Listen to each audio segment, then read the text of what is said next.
Hi, my name is Phil. I like talking about politics, and in this video I'd like to discuss another milestone in the failing leadership of Rishi Sunak as his government were defeated in a vote in the House of Commons for the first time last night.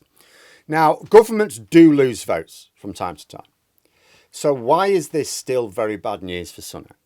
But first, if you'd like to be notified of daily news and politics, please subscribe to the channel. So Sunak has now faced a defeat in Parliament. It's a stupid defeat, really, but then they usually are. It relates to a scandal going back decades, nothing to do with the Tories, really. When thousands of people were given blood provided by people with HIV and hepatitis C, it's been long established that these people were due compensation. They were let down.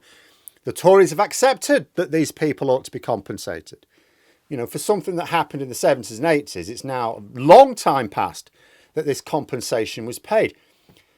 But when it comes to spending on the public, Rishi Sunak is basically as tight as a duck's arse, and he was resisting. Of course, these people should be compensated, he's been saying, just not by us or at this time. He was hiding behind an inquiry that's taking place. But this is an old dodge. If you want to delay something in government, what do? You hold an inquiry to string it out. Boris Johnson did it regularly. So a motion was tabled before Parliament yesterday to amend the Victims and Prisoners Bill. The motion was that the compensation should be sorted within 3 months of the bill becoming law.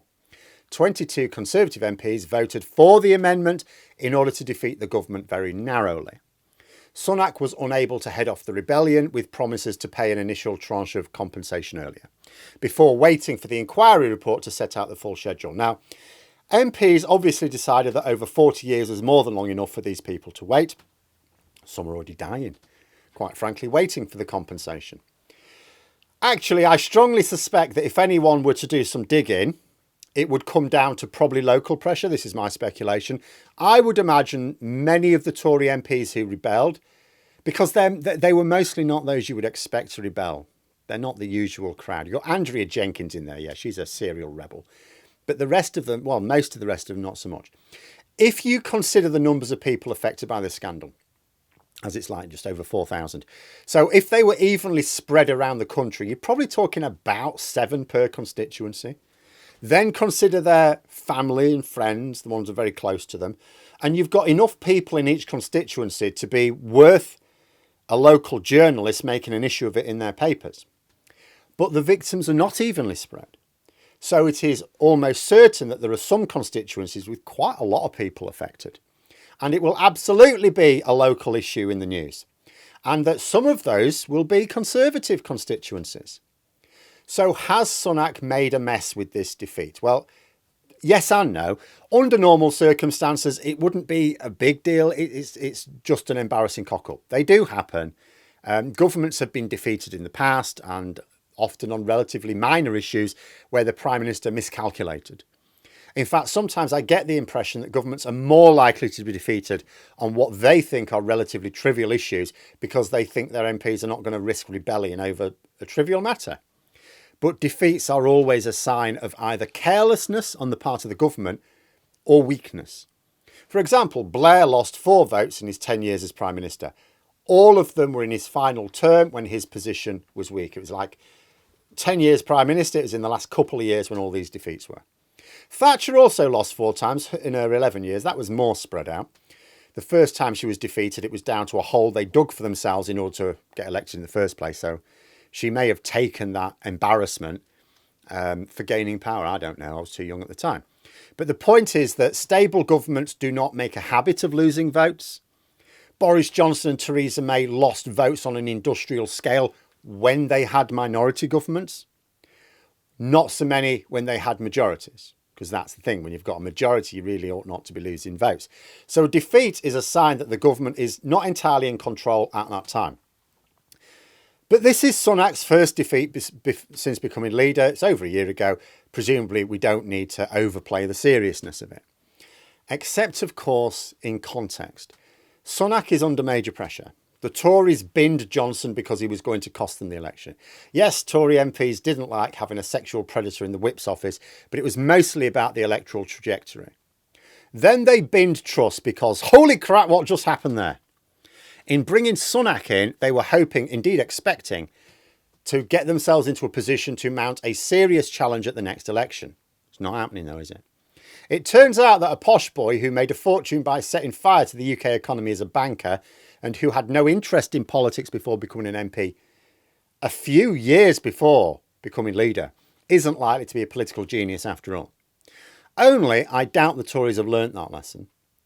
So there are moves to spin the wheel again and bring Sunak down. Now, those wanting to do it don't feel sufficiently organised yet, or they'd have already done it. The poll ratings are not just static, but they're terrible.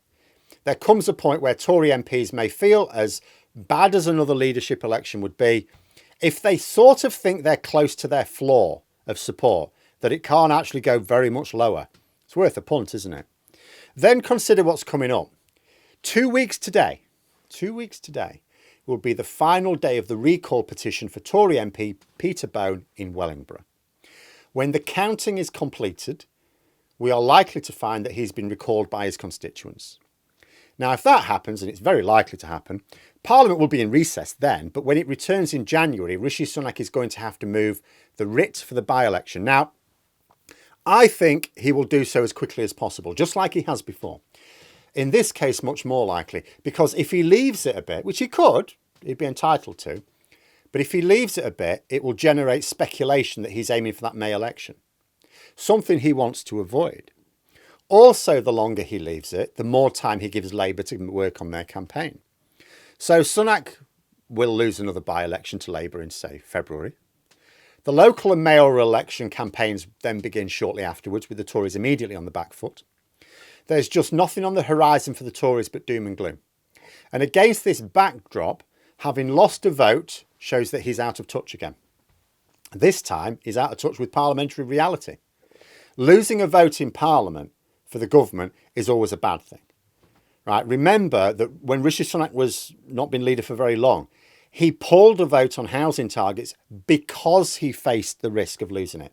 He wasn't certain he would lose the vote. He just ran the risk, so he pulled it. Governments will do that.